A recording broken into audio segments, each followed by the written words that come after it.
창세기 26장 12절부터 16절까지 말씀입니다. 창세기 26장 12절부터 16절까지 말씀, 우리 다 같이 한 음성으로 읽겠습니다. 이삭이 그 땅에서 농사하여 그 해에 100배나 얻었고 여호와께서 복을 주심으로 그 사람이 창대하고 왕성하여 마침내 거부가 되어 양과 소가 떼를 이루고 종이 심이 많으므로 블레셋 사람이 그를 시기하여 그 아버지 아브라함 때에 그 아버지의 종들이 판 모든 우물을 막고 흙으로 메웠더라. 아비멜렉이 이삭에게 이르되 내가 우리보다 크게 강성한즉 우리를 떠나라. 아멘. 올해는 저희들이 하나님과 동행하는 그리스도인이 되자고 하는 주제와 표어를 가지고 또 이렇게 예배를 드리고 있습니다. 그래서 올해 신년 예배를 드리면서 우리 성도님들이 어떤 기도 제목을 가장 많이 적었는가 이래 보니까 단연 1위가 건강이었어요. 건강하기를 원합니다. 이게 화평마을, 충성마을, 에베네셀 마을. 다니엘에게 물어봤어요. 다니엘 청년들에게는 취업, 진로 문제가 가장 첫 번째였습니다. 그래서 제가 또 궁금해서 유초등부 아이들에게도 물어봤어요. 유초등부 아이들은 무슨 기도 제목이 가장 주류를 이루냐? 부자 되게 해달라고. 그래서 제가 깜짝 놀랐어요. 아이들이 웬 부자가? 그런데 그렇대요. 그 기도 제목 중에서 또 하나가 하나님과 동행하는 그리스도인이 되게 해주세요 라는 기도 제목을 또 많이들 적으셨습니다. 벌써 제가 하나님과 동행하는 그리스도인이라는 제목으로 10번째, 원래 3주밖에 안 지났는데 어쨌든 제가 10번째 지금 원래 이 설교를 하고 있습니다. 초보 운전자들이 모는 차 뒷유리창에는 이런 딱지가 붙여 있습니다. 왕초보입니다.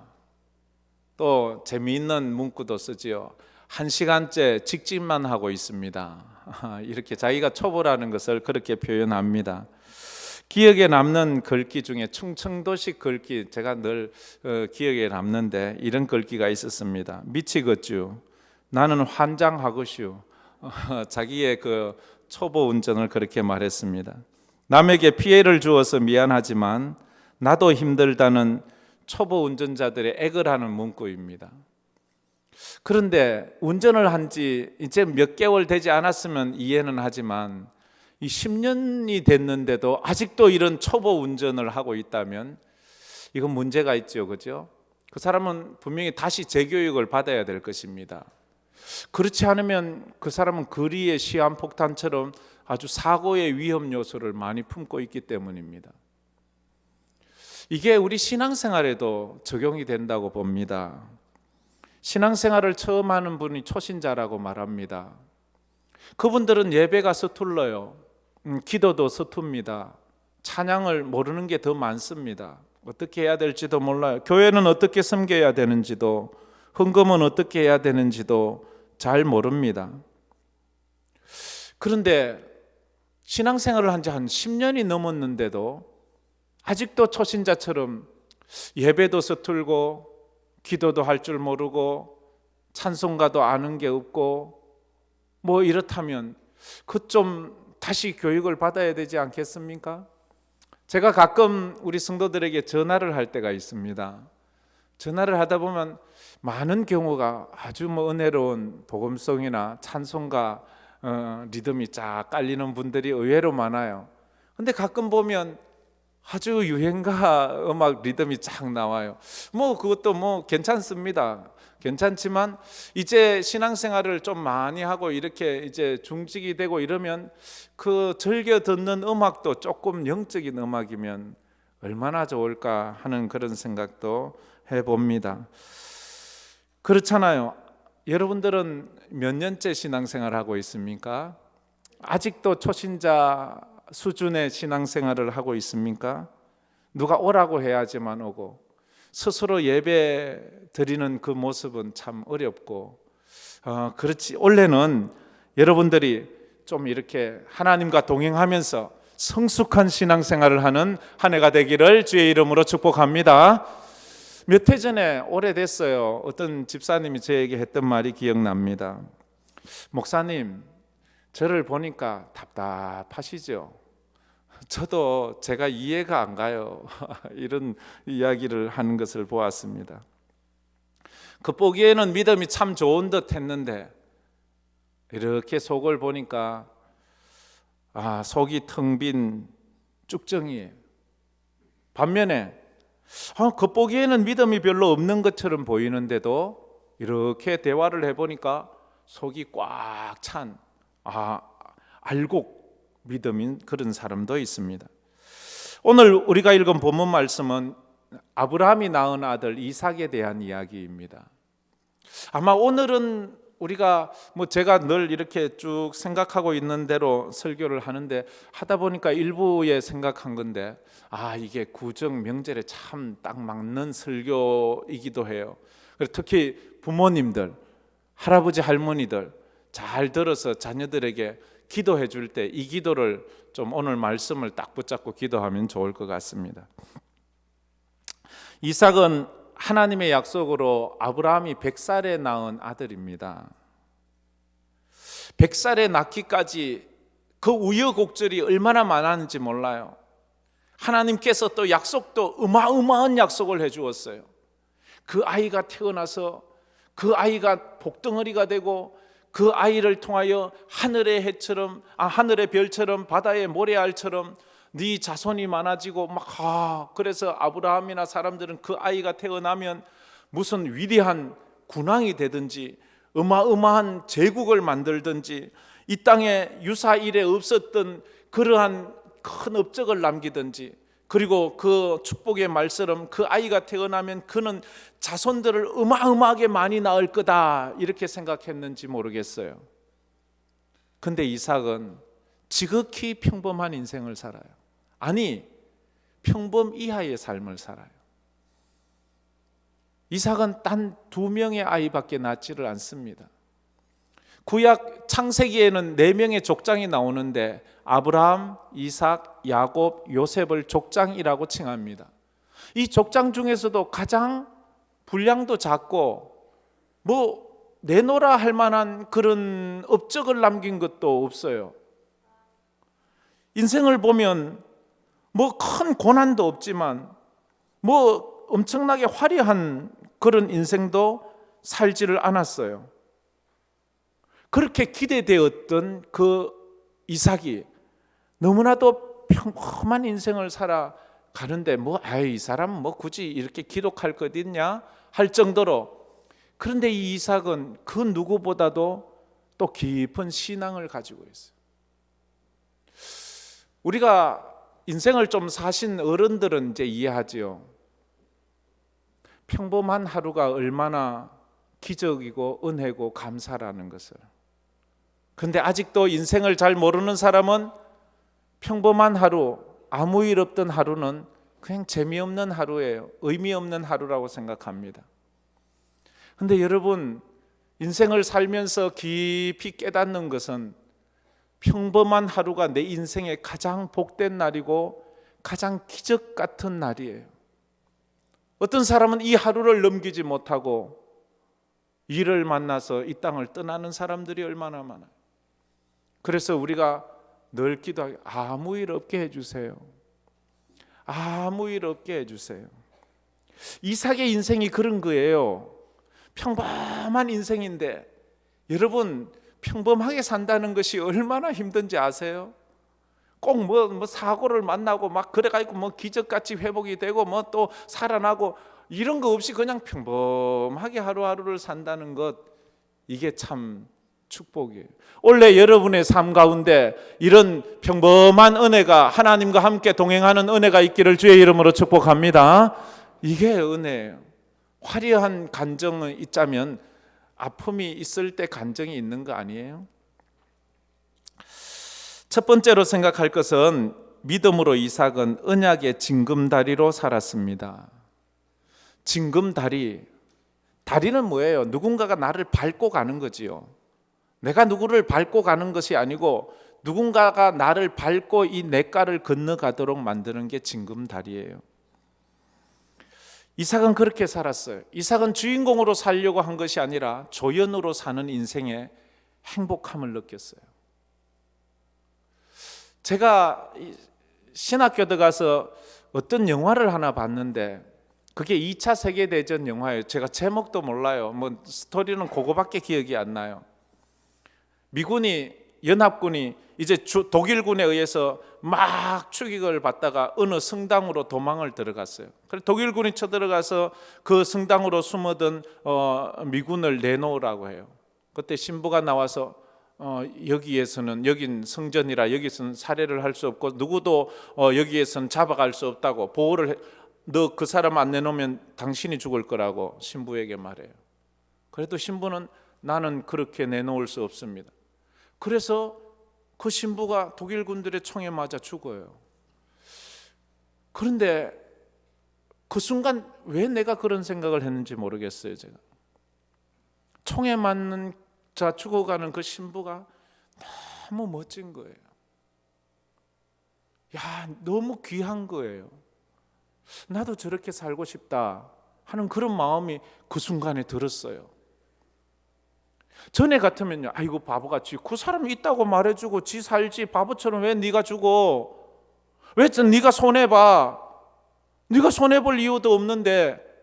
근데 그 순간에는 그렇게 연합군 군인을 숨겨주고 자기가 대신 죽어가는 그 모습이 너무 멋있어 보였어요. 그게 예수님처럼 보였어요. 예수님. 사람들은 예수님을 바보라고 말합니다. 어리석다고 말합니다. 근데 이삭이 그랬어요.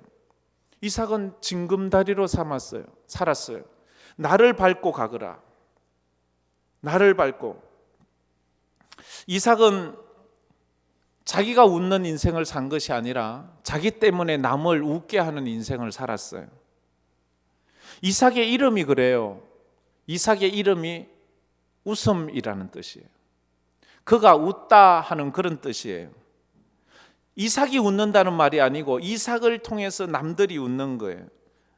창세기 21장 5절 6절에 보면 이 말씀이 이렇게 나와 있죠. 우리 한번 보았으면 좋겠는데 다 같이 한번 읽어봅시다. 아브라함이 그의 아들 이삭이 그에게 태어날 때에 백세라 사라가 이르되 하나님이 나를 웃게 하시니 듣는 자가 다 나와 함께 웃으리로다. 이삭을 출산하고 사라가 웃었어요. 그 아들 때문에 웃었어요. 그리고 이 이삭이 태어났다는 소리를 들을 때 다른 사람들이 다 웃었어요. 여러분 때문에 여러분의 가족이 웃는 한 해가 되기를 주의 이름으로 축복합니다. 여러분 때문에 여러분의 이웃이, 여러분의 직장 사람이, 여러분 때문에 여러분의 가정교회가, 우리 교회가, 우리나라가 웃는 은혜가 있기를 주의 이름으로 축복합니다. 이걸 기도해 주세요. 너 때문에 사람들이 웃는 인생을 살아라. 너 때문에 사람들이 울고 괴로워하고 힘든 인생이 아니라 너 때문에 사람들이 살만 나는 인생을 살아라. 근데 이렇게 못 사는 사람이 있죠. 그 사람 때 어쨌든 요즘 가정폭력이 얼마나 뉴스에 많이 나옵니까? 며칠 전에도 보니까 자식이 이 구정에 집에 안 온다고 해서 그 아버지가 막 난동을 부리고 막 그 어머니를 막 죽이려고 하고 이러니까 다 도망을 가서 결국 구속이 된. 아니 집이 좋으면 왜 안 오겠어요? 그 사람은 가족들을 불행하게 만드는 사람. 근데 이삭은 자기를 낳은 어머니도 자기 아버지도 자기가 태어났다는 것을 듣는 모든 사람들이 웃게 만드는 그런 인생을 살았습니다. 그게 징금다리의 웃음의 징금다리 그잖아요. 나 때문에 웃음의 징금다리. 그리고 그는 주연으로 사는 것보다는 조연으로 사는 인생을 택했습니다.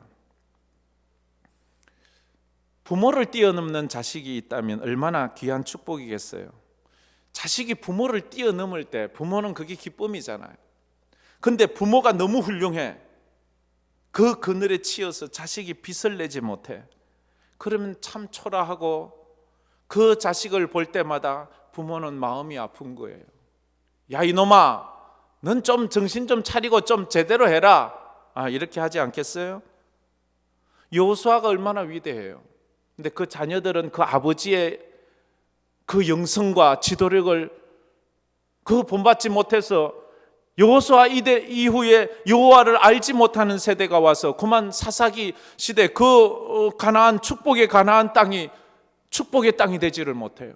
축복의 땅에 그렇게 힘들게 그 자녀들을 데리고 들어가서 거기에 집 짓고 거기에 또 논밭을 일구어 거기에 성을 쌓고 이제 너희들 여기서 잘 먹고 잘 살아 했는데 자식들은 그 부모가 물려준 것을 축복으로 물려받지를 못해요.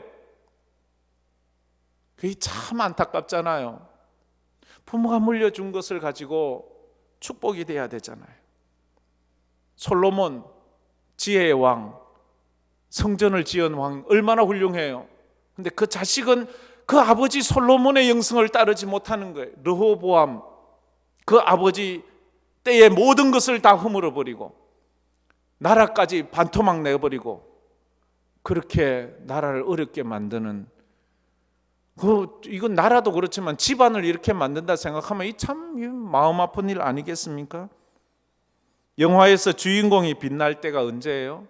조연이 참 찰만나게 연기해 줄 때 주인공이 빛나는 거예요. 부모들은요 자기가 주인공 되려고 하면 안 돼요. 이제 자녀들을 주인공 만들어야 돼. 너 아버지 밟고 너 어머니의 기도의 힘으로 너 인생 한번 펼쳐봐. 이렇게 해야지. 넌 계속 내 밑에 있어. 이러지 마세요. 자녀가 성인이 되고 이러면 그가 앞장서게 만들어야 돼요. 어떤 집안에 보면 아버지가 지금 80, 90이 됐는데도 자식들에겐 그냥 자식 꽉 눌려놓는 넌 결정하면 안 돼. 너는 무조건 내 말 따라. 이러면 안 되지요. 이제 자식을 좀 키워줘야 안 되겠어요? 그래야 돼요. 한나는 어린 사무엘을 위해서 자기 인생을 드려요. 태어나기 전부터 태어나고 죽을 때까지 내 아들 주의 종이 되게 하시고 내 아들이 하나님의 영광을 돌리는 선지자가 되게 하시고 내 아들이 제사장이 되게 해달라고 평생. 사무엘인 이유는 한나가 있어서 그래요. 사무엘 아마 하늘나라 가서 상급 받을 때 사무엘보다 한나가 더 큰 상급 받을, 사무엘이 사무엘 되는 건 한나 때문이잖아요. 디모데는 외할머니 로이스와 어머니 유니게의 기도로 세워진 사람 아닙니까? 그런 기도를 드리잖아요. 링컨은 그 어머니 낸시가 그렇게 링컨을 만들어 어머니가 가르쳐준 그 성경책 읽다가 노예 제도는 하나님이 기뻐하시는 것이 아니야. 그래 그게 올인하는 거예요. 그래서 그가 노예 제도를 없애는 거예요. 위대한 영웅 뒤에는 언제나 그를 위해 이름 없이 소리 없이 희생하고 헌신한 사람들이 있었습니다. 그래서 되는 거예요. 우리 자녀들을 위해서, 우리 손주들을 위해서 이제 우리가 더 기도하고 더 믿음으로 나가야 돼요. 이삭은 아브라함의 아들로 태어났지만 아브라함의 아들이라는 그 타이틀로 주어진 그 축복을 자기가 다 받아 누리고 자식들에게 나는 없는 그게 아니에요. 자기보다도 더 자식들을 더 큰 축복을 해주고 더 큰 믿음의 사람이 되도록 축복의 징검다리, 언약의 징검다리, 그런 징검다리가 되었어요. 이것은 부모의 사명이에요. 부모의 사명이에요. 사울왕이 실패한 이유가 이거잖아요. 자기가 첫 번째 왕이 되었으면 두 번째 왕은 더 멋진 왕이 될 수 있도록 자리를 마련해 주어야지요. 제가 위임할 때부터 늘 말씀드려서 이제 우리 교인들은 대부분 아시겠지만 제가 늘 이런 말을 가끔 하잖아요. 저는 황금교회 2대 목사입니다. 저는 3대 목사가 될 분이 위임한 이후에 마음껏 편안하게 목회하는 환경을 만들어 놓고 은퇴하기를 원합니다. 한국의 역사를 보면서 슬픈 역사가 뭐예요? 제가 너무 저의 왜곡된 시각으로 주관적으로 말하는 부분이 있을 수도 있겠지만 전임 대통령들이 후임 대통령이 뭔가 디딤돌이 될 만한 그런 것들을 많이 남기지 못한다는 거예요. IMF 전엔 그런 비유가 있잖아요. 어떤 사람 속 끓여놓고 어떤 사람 밥 해가지고 어떤 사람 밥 다 먹고 밥 다 먹고 누룽지까지 끓여서 그 솥에 구멍까지 내놓고 다음 대통령 이러면 안 되잖아요. 우리 가정도 그렇고 우리의 삶이 좀 다음을 배려하는 그런, 근데 이삭은 그런 삶을 살았어요. 디딤돌 같은 삶. 두 번째로 믿음으로 이삭은 아브라함의 영성을 이어받았습니다. 영성. 자녀들은 부모의 것을 이어받게 되어 있습니다. 그렇죠? 저는 저희 아버지의 외모를 닮았어요. 왜냐하면 고향에 가면 제가 누구 아들이라는 것을 사람이 압니다. 저를 알아서 아는 게 제가 우리 아버지를 많이 닮았거든요. 아우, 그 어떤 선생님 아들이네 이렇게. 어떤 사람은 또 성격을 부모님 그대로 닮은 사람이 있어요. 어떻게 지 아버지하고 성격이 똑같아. 지 엄마하고 저 성격이 저 똑같아. 이런 사람이 있잖아요. 그죠? 그런 사람이 있어요. 어떤 사람은 재능을 닮은 사람이 있어요. 어떻게 진짜 아버지 닮아서 노래를 그래 똑같이 저래 잘할까? 이렇게 그림도 뭐 재능이 자기 부모를 닮은 사람이 있어요. 외모는 안 닮아도. 근데 이삭은요, 아브라함의 영성을 닮았어요. 영성은 인격까지 포함되는 그런 용어입니다. 영성을 닮았어요. 아브라함의 영성. 우리는 다 아브라함의 자손이에요. 아브라함의 영성. 근데 제가 몰랐는데 또 아는 게, 늦게 알았던 게, 아버지는 안 닮는데 할아버지를 닮는 사람이 또 있어요. 이상하게 아버지를 닮은 게 아니고 뭐 또 집안의 다른 뭐 외가 쪽을 닮은 사람도 있고 이래 닮아요. 여러분들의 그 영성을 여러분들의 자녀들이 닮는다면 괜찮겠어요? 그렇게 니들이 나를 밟고 가거라. 이 이삭은 그랬어요. 이삭은 신앙생활을 어떻게 했는가 하면 아버지 아브라함의 하나님을 처음에 따라갔어요. 아버지의 아버지가 믿는 그 하나님. 그러다 어느 순간에 내가 나의 하나님으로 바뀌게 돼요. 여러분들이 자녀들에게 신앙을 물려줄 때 넌 아버지가 믿는 이 하나님 믿어? 이것을 뛰어넘어서 이제 네가 어느 순간 너도 너의 하나님을 만나거라. 너도 너의 신앙으로 살아라. 요번에 구정 때 여러분들이 자녀들 머리에 손 얹고 기도해 주세요. 나이 많아도 괜찮아요. 이제 먼저 다 하늘나라 가신 분들은 이게 마음이 아프지요. 나를 위해 기도해 줄 부모가 없다는 게. 있을 때 마음껏 해 주세요. 오늘 말씀과 너는 너 때문에 가족들이 웃고 직장 생활이 웃고 직장 생활을 하는데 이 사람 때문에 웃으면 직장에서 얼마나 귀한 받겠어요. 그리고 너는 영성 있는 사람이 되거라. 이렇게 하면 참 좋지 않겠습니까? 이삭은 자기 하나님을 만나서 자기 하나님을 자녀들에게 또 넘겨주면서 너희들의 하나님을 또 믿으라고 해요. 이삭은 60세에 쌍둥이를 낳습니다. 그들의 이름이 에서와 야곱입니다. 성경은 그들이 두 민족이 된다고 말을 하고 있습니다. 그리고 예언하기를 큰 자가 작은 자를 섬기게 될 것이라고 분명히 말씀했어요. 이삭의 몸에서 쌍둥이가 났는데 두 민족이 나오고 큰 자가 작은 자를 섬겨요. 큰 자는 세상의 민족을 이루고 작은 자는 영적인 민족을 이루어요. 어쩌면 우리 속에 두 민족이 자라고 있는지도 몰라요. 내 속에 선을 행하고자 하는 내가 있고 악을 행하고자 하는 내가 있어요. 우리의 삶을 통해서 나는 어떤 쪽에 나의 삶의 터전을 더 넓혀 나가느냐가 중요해요. 이삭은 이걸 몰랐어요. 그래서 첫째인 에서를 더 사랑했어요. 에서는 장자잖아요. 또 에서는 남자다워요. 아주 사나이답고 아주 약속도 잘 지키고 그래요. 근데 둘째 이 야곱은 기집애 같은 게 아주 야비하고 아주 이 사기꾼 기질이 아주 농후해.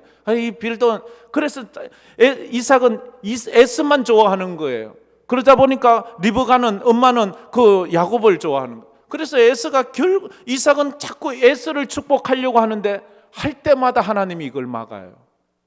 그건 몰랐어요. 왜 자꾸 이것은 저 야곱 저놈이 아주 간사해서 이런 일이 생긴다고 생각을 했어요. 근데 뒤에 알아요. 야곱이 형을 대신해서 속이고 그 자기가 장자의 축복을 받고 난 다음에 이삭이 자기가 축복한 사람이 에서가 아니라 야곱이라는 것을 깨달으면서 그때 깨달아요. 내가 아무리 애를 써도 하나님께서 정해놓은 이 이치는 바꿀 수가 없구나. 큰 자가 작은 자를 섬겨야 되는구나. 이것을 그 이삭은 깨닫게 되는 거예요. 그리고 받아들여요. 안 받아들였다면 야곱 내가 너에게 축복한 거 다 취소야. 그건 아니야. 이렇게 말했을 수 있어요. 그런데 이삭은 그래 말하지 않아요. 그것은 바꿀 수 없는 거야. 취소할 수 없는 거야. 에서가 와서 아버지 나에게도 축복해 달라고 그렇게 울며 불며 애원하는데도 나는 너를 위해 더 이상 축복할 것이 없다. 내가 다 야곱을 축복했다고 그렇게 하면 영성을 이어받는 거예요. 영성. 이삭은 야곱에게 영성을 물려주었습니다. 근데 야곱에게만 이런 영성을 물려준 것이 아니에요. 야곱이 죽을 때에 자기 아버지처럼 자기 12 아들들에게 축복을 해요. 근데 이 영성이란 게 뭐예요? 기도한 대로 응답이 되면 그게 영성 있는 거 아니에요? 이삭도 자기가 기도한 대로 돼요.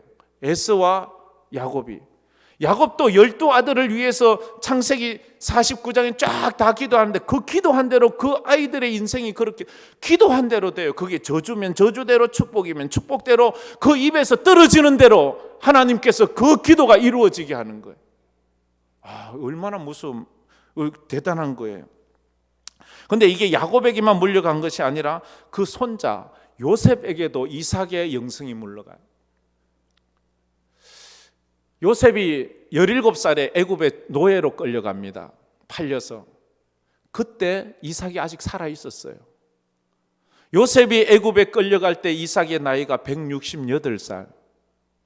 이삭은 180세에 죽습니다. 야곱이 외삼촌 집에 가서 부인을 4명 거느리고 아이들을 많이 낳지만 가나안에 돌아와서 아버지와 함께 삽니다. 그 아버지와 함께 살면서 요셉을 특별히 사랑했고 요셉은 그 할아버지 이삭과 함께 삽니다. 그때까지만 해도 야곱은 아직도 완전히 영적으로 깊지 못해요. 그래서 그 아버지를 보면 본받을 게 별로 없어요. 4명의 아내 사이에서 이러지도 못하고 저러지도 못하고 장깨나 부리는 아버지. 그러면서 이복 형들은 자기를 죽이려고 하는 그런 그 이복 형들끼리 싸움박질하는 그런 모습에서 요셉이 누구에게 배우겠어요? 그런데 요셉이 애굽에 노예되어 가서 어떻게 믿음으로 사나요? 17살 아이가 얼마나 억울했겠어요. 복수심을 갈고 복수의 칼을 갈아도 그리고 누명을 써서 감옥까지 들어갔는데 거기서도 믿음으로 살아요. 이런 믿음이 어디에서 왔을까요? 그 할아버지 이삭에게서 왔을까요? 여기 할아버지들, 할머니들, 우리 손주들을 위해서 기도 많이 해주세요. 그러면 여러분 가정에 요셉 같은 아이가 나올 겁니다. 할렐루야. 그 영성이 아버지에게 못 물려받아도 할아버지에게 물려받을 수 있잖아요. 우리가 그럴 수 있잖아요. 자기 할아버지를 닮은 사람이 또 있어요. 할머니를 닮는 사람도 있어요. 그 기도를 많이 해주세요. 그래서 야곱은 자기가 경험했잖아요. 하나님의 축복은 태어나는 순서대로 받는 게 아니라는 것을. 자기 형보다 자기가 장자가 되었잖아요. 그래서 훗날 어떻게 요셉이 2 아들 므낫세와 에브라임을 데리고 와서 아버지 내 2 아들을 축복해 주세요 할 때 요셉이 오른쪽에 장자를 왼쪽에 차자를 두고 오른손에 건이가 더 크다고 믿었으니까 오른쪽에 장자, 왼쪽에 차자를 두었는데 눈 어두운 야곱이 어떻게 합니까? 손을 어금어 깜짝 놀란 요셉이 아버지 왜 그렇게 해요? 손 틀렸어요. 나도 안다. 근데 하나님이 이렇게 하라 하시네.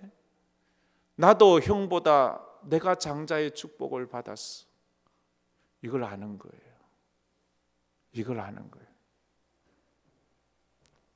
그렇다고 여러분 집에 가서 이러면요 첫째 마음 아파요. 그런 사람이 있더라고. 그 마음 자기가 대단한 영성이나 있는 것처럼 막 익하는데 그러지 말고 그냥 다 똑같이 축복해 주세요. 마지막으로 세 번째로 보면 믿음으로 이삭은 흉년에도 하나님의 축복을 100배나 받았습니다. 이건 너무 좋아요. 원래 여러분에게 100배의 축복이 있기를 축원합니다. 이런 건 내 거다 하고 아멘 해야 안 됩니까? 좀 이렇게 용기 있는 자가 축복도 받는 거예요. 믿음으로 이삭은 흉년, 평범한 때, 잘 나갈 때, 풍년의 때가 아니에요. 남들은 세상은 다 흉년, 지금 흉년이잖아요. 코로나 흉년 때에 100배의 축복을 받는 우리 황금교회 성도 되기를 축복합니다. 이삭은 지금 기근이 왔어요. 가나안에 흉년이 왔어요. 이삭은 농사꾼이 아니에요. 유목민이에요. 유목민인데 양과 염소와 소들에게 먹일 풀도 없고 물도 없는 거예요. 이 가나안에는. 그래서 이제 자꾸 양들도 죽어가고 소들도 죽어가요. 도저히 견딜 수 없어서 블레셋 지역으로 옮겨가요. 블레셋 지역은 농사 짓는 곳이거든요. 그래서 그는 이제 더 이상 어떻게 해볼 수가 없어서 블레셋 지역 사람들에게 땅을 빌려서 농사를 짓니다. 농사 경험이 한 번도 없어요. 윗때부터 조상적부터 그들은 대대로 유목민으로 살았어요. 텐트 치고. 그런데 이 가난한 사람들이 오자 블레셋 사람들이 그 사람들의 땅을 빌려주었어요. 소작농이 되었어요. 흉년의 때예요. 다 안 돼요. 그런데 가을이 되니까 100배의 축복을.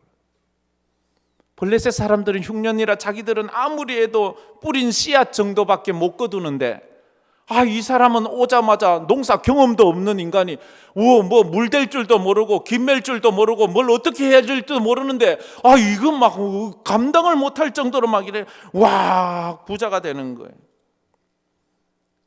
사람이요, 소복은, 작은 복은 자기가 열심히 노력하면 돼요. 아침에 일찍 일어나서 열심히 노력하고 열심히 하면 집안 근사하고 그냥 굶지 않을 정도로 그렇게 살 수는 있어요. 그런데 대복은 노력한다고 되는 게 아니에요. 하늘이 내는 거예요. 대복은 하나님이 되는 거예요. 흉년의 때에 그냥 자기가 뿌린 씨앗의 몇 배 정도는 열심히 노력하면 돼요. 김매고 물대고 노력하면 어느 정도 수확은 거둘 수 있어요. 그러나 100배의 수확은 하늘이 주시는 거지 그냥 하는 게 아니에요. 블레셋 사람들이 이걸 알아요. 자기들은 평생 윗때부터 조상적부터 농사 짓지만 평생 자기들은 한 번도 100배의 축복을 이렇게 농사를 지본 적이 없어요. 풍년의 때에도 100배라는 건 있을 수 없는데 흉년의 때에 100배가 열린 거예요. 그러니까 무서운 거예요. 저놈이 우리 거 다 뺏어간다. 저놈이 우리 거 다 빼앗아갈 것 같아. 이래서 하다가 몇 년만 지나면 저놈이 우리 거 다 빼앗아서 우리가 저놈 종 될 것 같아. 저놈 쫓아내자. 저놈 쫓아내야 돼. 이렇게 돼버렸는 거예요. 양을 칠 수 없어서 농사 짓는데 그 100배의 수확. 여러분에게도 이런 축복이 있기를 축원합니다. 무섭습니까? 쫓겨날까 봐? 그래요. 이삭은 아브라함을 닮았다고 했잖아요. 영성도 인격도. 아브라함도 조카 롯과 다툼이 왔을 때 피해서 네가 우해라. 그럼 난 자할게. 네가 자할래? 그럼 난 우할게. 네가 먼저 뭐든지 선택해. 그럼 나는 남은 거 할게. 다투지 않았어요. 언제나 양보했어요. 그런데도 놀라운 건 언제나 더 잘 돼요. 이삭이 그랬어요. 이삭은 싸우지 않아요. 이삭은 다투지 않아요. 오늘 읽은 26장 15절 16절 말씀을 보면 이런 말씀이 있습니다. 다 같이 한번 읽겠습니다. 그 아버지 아브라함 때에 그 아버지의 종들이 판 모든 우물을 막고 흙으로 메웠더라. 아비멜렉이 이삭에게 이르되 내가 우리보다 크게 강성한즉 우리를 떠나라. 우물이 펑펑펑펑 나오는데 블레셋 사람들이 그 우물을 다 막아버려요. 고의로. 싸우자는 거지요. 근데 싸우지 않아요. 떠나래요. 이건 내가 돈 주고 산 건데 떠나래요. 근데 이삭은 떠나라고 그러면 떠납니다. 우물을 파면 3번이나 쫓아와서 또 메꾸고 또 메꾸고 그럼 또 딴 데로 가서 또 팝니다. 싸우지 않아요. 다투지 않아요. 가라고 하면 가는 거예요. 이 우물에는 2 종류가 있습니다. 우물에는 우기에 비가 많이 오면 이렇게 물이 있다가 건기에 물이 없으면 바짝 말라버리는 구덩이 같은 웅덩이가 있고요. 그걸 히브리어로 보르라고 말합니다. 그런데 그 땅 속에서 물이 쑥쑥쑥 솟아오르는, 그래서 뭐 건기든 우기든 관계없이 늘 물이 풍성하게 나오는 우물을 브에르라고 말합니다. 그런데 이삭이 판 우물은 전부 다 브에르, 그 땅 웅덩이가 아니고 땅 속에서 물이 솟아나오는 그런, 블레셋 사람들이 보면 와 신기한 거예요. 어떻게 저놈은, 우리는 평생 파도 우물 한 개 팔똥말똥인데 우물 하나 파면 거부가 되거든요. 그 우물을 돈 주고 파니까 물을. 근데 자기들은 평생 하나 파기도 힘든데 이놈은 가서 파딱하면 나오는 거예요. 파딱하면 나오는 거예요. 여러분, 딴 사람들은 안 돼도 여러분이 하는 일마다, 손대는 일마다 우물이 터지기를 주의 이름으로 축복합니다. 이게 복이잖아요. 이 자기 힘으로 돼요? 뭐 자기가 막 이렇게 뭐 조사한다고 되나요? 하나님이 터져줘야지요. 하나님이 되게 해줘야 되지 않습니까? 이삭은 그럴 사람들이 그 우물을 빼앗아도, 그 우물을 메꾸어도 싸우지 않습니다. 가라고 하면 갑니다. 힘이 없어서요? 아니요. 겁이 많아서요? 아니요. 이런 사람을 외유내강형이라고 말합니다. 자기에게는 엄격하지만 남들에게는 아주 부드럽고 선하고 친절한, 이것을 성경적 용어로는 온유라고 말합니다. 온유한 사람은 그냥 보면 바보처럼 보여요. 너무 착한 거야, 이건 바보야, 이렇게 말할 정도로 자기 주장을 별로 하지 않는 것 같아요. 다윗이 그런 사람이었어요. 사울왕이 그렇게 미워하고 그렇게 죽이려고 군사를 보내고 그렇게 악랄하게 하는데도 다윗은 언제나 사울을 축복해요. 사울을 왕으로 인정을 해요. 사울왕에게 칼을 대밀려고 하는 그 자체가 너무 죄송하고 송구스러워서 너무너무 우는 거예요. 옆에서 보면 당신 바보야? 저 사람이 당신을 죽이려고 하잖아. 저 사람이 당신을 미워서 군사를 보내는데 왜 당신은 저 사람을 저렇게 2번이나 죽일 수 있는, 바로 눈앞에 있는데 칼만 들어 찌르면 죽는데 왜 그걸 살려줘? 그런데 다윗은 못 그러네. 이런 다윗을 보니까 사울왕이 무서운 거예요. 다윗이 사울을 무서워하는 그것보다 사울이 다윗이 무서워 죽는 거예요. 그래서 다윗을 죽이려고 하는 거예요. 다윗이 만만하고 다윗이 하찮아서 저놈 죽여, 이게 아니고 다윗이 무서워 죽는 거예요. 저놈이 내 모든 걸 다 빼앗아 가는 거예요. 저놈이 우리 가문을 그래서 무서운 거예요. 무섭다 보니까 다윗을 막 죽이려고 하는 거예요. 여러분, 세상 사람들이 여러분을 미워합니까? 그들이 여러분이 무서워서 그런 거예요. 이걸 아시길 바랍니다. 여러분이 만만해서 그렇다고 생각하지 마세요. 아, 내 속에 있는 하나님 때문에 내가 무서운 모양이구나. 그러니까 나를 만만히 보고 하나님께서 저들을 대적해 주십시오 라고 이렇게 말을 할 수 있는 그런 사람이 되어야 됩니다. 아무리 해도 이삭을 이길 수가 없는 거예요. 블레셋 왕이 그제야 깨닫는 거예요. 아, 나는 이삭을 이길 수 있는 상대가 아니구나. 이삭은 싸워서 이길 수 있는 사람이 아니구나. 이걸 아비멜렉이 깨닫고, 아비멜렉은 안 그랬으면 완전히 그 블레셋은 초토화될 건데 이걸 깨달으니까 아비멜렉이 복을 받는 거예요. 이걸 깨달아야 돼. 우리가 싸워야 될 사람이 있지만 싸우지 말아야 될 사람이 있어요. 싸우지 말아야 될 사람과 싸우다간 우리가 망해요. 이게 영적으로 이걸 분별해야 돼. 블레셋 왕은 그래서 왕 아비멜렉이 군대 장관을 데리고 와서 평화조약을 이삭과 함께 맺기를 원합니다. 이게 27절부터 29절까지 말씀이지요. 27절부터 29절까지 우리 다 같이 한번 읽겠습니다. 이삭이 그들에게 이르되 너희가 나를 미워하여 나에게 너희를 떠나게 하였거늘 어찌하여 내게 왔느냐. 그들이 이르되 여호와께서 너와 함께 계심을 우리가 분명히 보았으므로 우리의 사이 곧 우리와 너 사이에 맹세하여 너와 계약을 맺으리라 하였노라. 너는 우리를 해하지 말라. 이는 우리가 너를 범하지 아니하고 선한 일만 내게 행하여 내가 평안히 가게 하였음이니라. 이제 너는 여호와께 복을 받은 자니라. 이 블레셋 왕이 엉뚱한 말을 해. 우리가 너에게 선대하지 않았냐. 이제 우리 평화조약을 해서 넌 우리에게 해를 끼치지. 자기가 얼마나 우물을 빼앗고 떠나게 하고 막 메꾸고 그랬잖아요.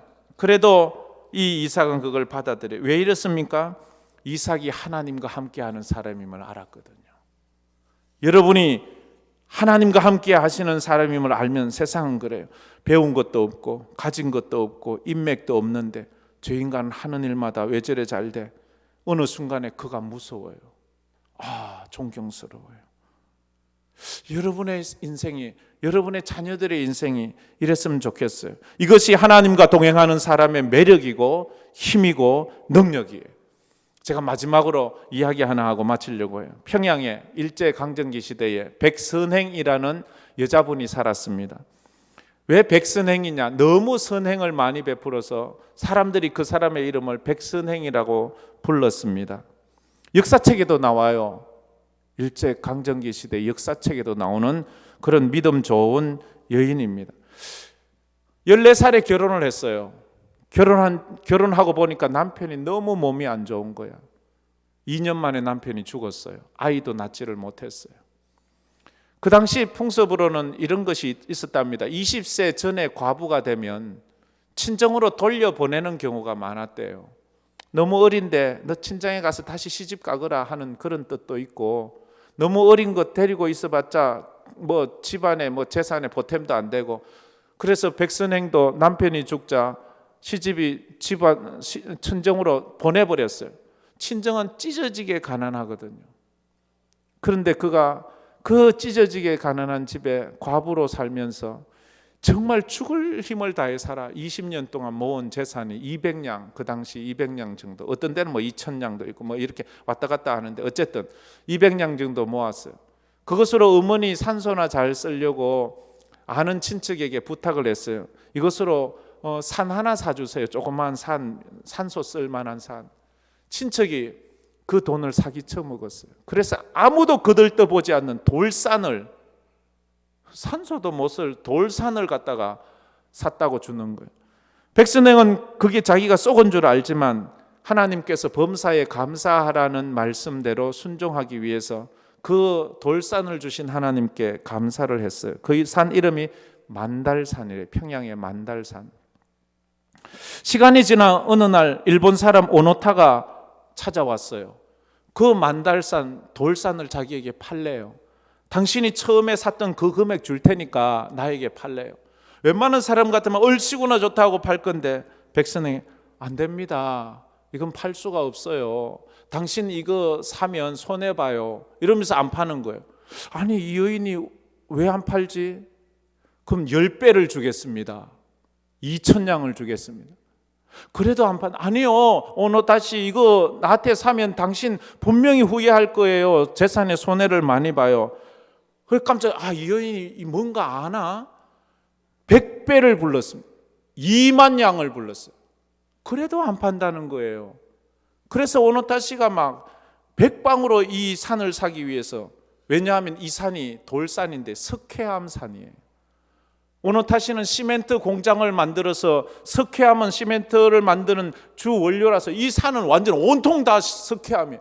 그래서 이것으로 시멘트를 만들어서 팔고 그 지역의 일제가 이 대륙 정복을 위해서 막 개발해 나가는 그 건물과 도로와 이 모든 것들을 이 독점하고 있는 이 오노타가 이걸 꼭 해야지 자기가 많은 이문을 남기는데 안 파는 거예요. 그래서 알아보니까 이 백선행이가 교회 다니니까 그 교회 담임 목사님한테 부탁을 해서 저 산 좀 팔라고 해주세요. 저 사람이 안 파는데.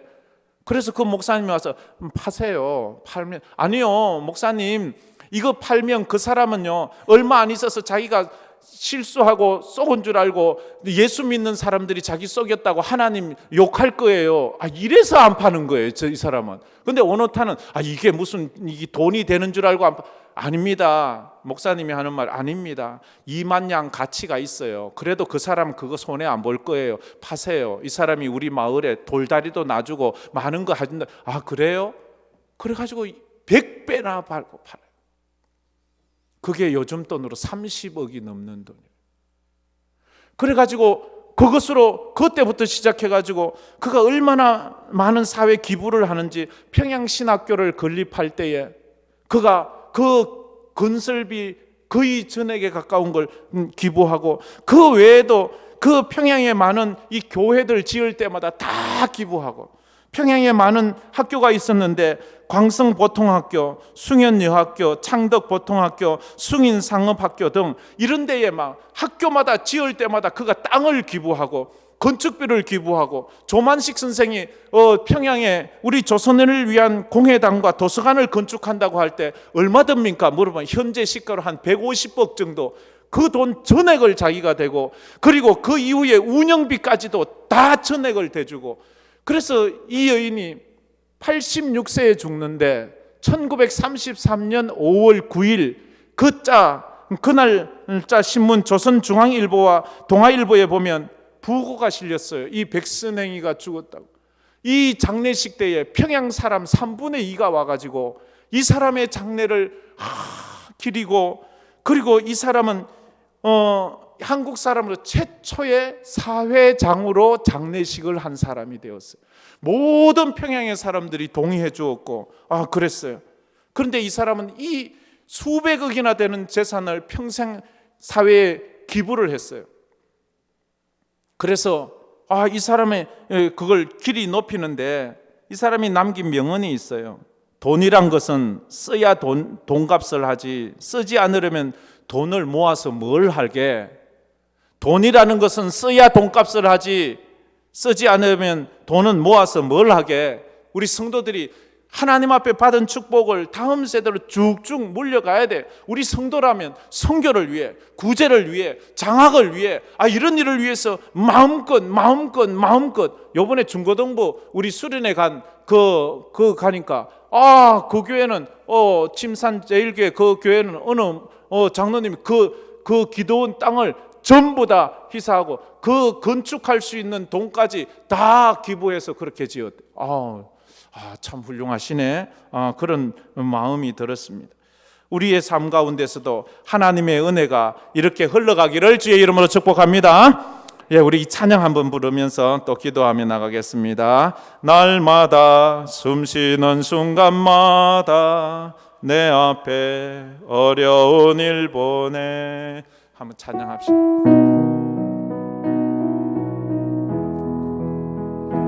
날마다 숨쉬는 순간마다 내 앞에 우리 앞에는 언제나 어려움이 있습니다. 주님 앞에 그러나 성도는 두려움이 없습니다.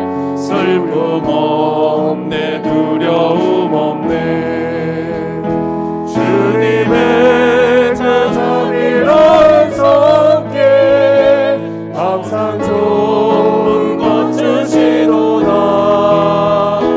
사랑스레 아픔과 기쁨은 수고와 평화와 안식을 날마다 주님 내 곁에 계셔 자비로 날 감싸 주시네 주님 앞에 이 몸을 맡길 때 힘주신 내 위로 합주네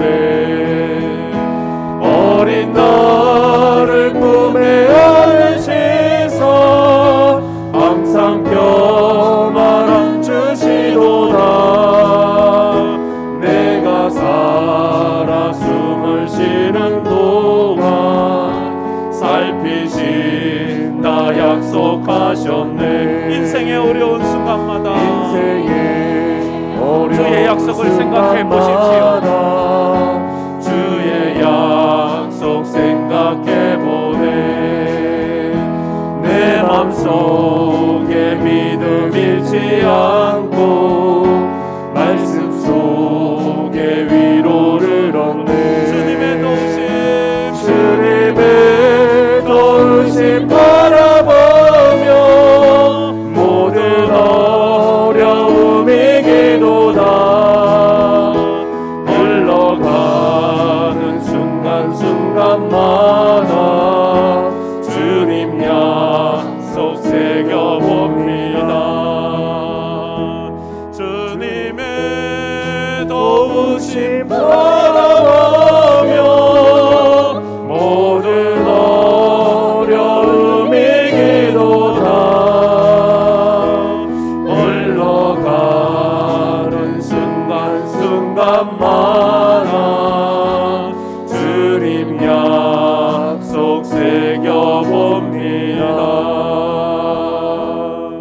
우리 다 같이 머리를 숙여 눈을 감고 말씀을 생각하면서 기도해 보지 않겠습니까? 하나님, 제가 원래 하나님과 동행하는 그리스도인이 되게 해 주옵소서. 그래서 이삭처럼 언약의 징검다리가 되어 우리 자녀들을 하나님 앞으로 인도하게 하시고, 우리 자녀들이 나의 삶을 밟고 더 멋지고 더 훌륭하고 더 크고 더 멀리 더 높이 뛰어오르는 복된 인생이 되게 해달라고, 아브라함의 영성을 이어받은 이삭처럼 우리가 그 영성을 우리 자녀들에게 물려줄 수 있도록 흉년의 태에 100배의 축복을 허락하셔서 그것으로 하나님 앞에 영광 돌린, 하나님 저에게도 축복을 주세요, 하나님 위해 살겠습니다, 그런 고백, 우리 자녀들을 생각하며 우리 다 같이 통성으로 기도하겠습니다. 참 좋으신 하나님 감사합니다. 오늘도 저희들이 주님을 예배하는 자리에 나오게 해주심을 감사합니다. 구정을 맞이해서 다시 한번 또 주어진 이 해 하나님 이 앞에 믿음으로 살고자 다짐해 봅니다. 주여, 하나님과 동행하는 그리스도인들이 되게 하여 주시고 예수 닮은 우리의 자손들이 성도들이 되게 하여 주시고, 아버지 하나님, 그래서 정말로 우리가 더 믿음으로 주님 앞에 나가 아버지 하나님 이삭처럼 우리가 화려한 인생은 아니어도 위대한 인생은 아니어도 우리가 평범한 인생을 살면서 언약의 징검다리로 살고 아브라함의 영성을 이어받아 자녀를 위해 기도하고 다음 세대를 위해서 기도하면서, 그래서 다음 세대들이 하나님의 축복으로 살아가는 그런 멋진 인생을 사는 그런 우리 자녀들이, 우리 성도들이 다 되게 하여 주시옵소서. 우리의 손을 세우기를 원합니다.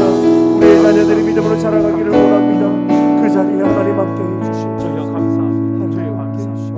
하나님과 동행하는 그리스도인이 되기를 원합니다. 아멘. 어떤 상황, 어떤 환경에서도 주님 바라보며 믿음으로 살기를 원합니다. 아버지 하나님, 우리 앞에 좁은 길이 있고 십자가의 길이 있고 가시밭길이 있다 할지라도 주님과 동행하는 우리 그리스도인들이 다 되게 하여 주시옵소서. 아멘. 우리가 언약의 징검다리로 살았던 이삭처럼 아버지 하나님, 우리가 나만 웃는 인생, 나만 잘 먹고 잘 사는 인생이 아니라 나 때문에 남이 웃고 나 때문에 남들이 살만 나고 나 때문에 남들도 축복받는 그런 징검다리 같은 인생이 되게 해주시되, 무엇보다 우리 부모님들이, 우리 할아버지 할머니들이 우리 자녀들에게 그런 영적으로 세상적으로 징검다리가 되는 은혜가 있게 하여 주시옵소서. 네. 영적인 영성을 가진 가정되고 영성이 자자손손 흘러가는 믿음의 가정되게 하여 주시고, 어려운 이 코로나 흉년의 때에 우리 사랑하는 성도들이 손을 대는 것마다 하나님 100배의 축복이 있는 이 한 해 되게 하여 주시옵소서. 네. 지금은 우리 주 예수 그리스도의 은혜와 우리 하나님 아버지의 무한하신 사랑하심과 성령님의 감화 감동 위로 충만하심이 하나님 앞에서 믿음으로 주와 동행하며 하나님께 영광 돌리는 그런 삶, 언약의 징검다리로 다음 세대를 축복하며 사는 삶 살기로 마음에 다짐하는 우리 모든 성도들 머리 위에, 그 가정 위에, 그 자녀들 위에, 파송된 선교사들 위해 이제로부터 영원토록 함께 있을지어다. 아멘. 아멘.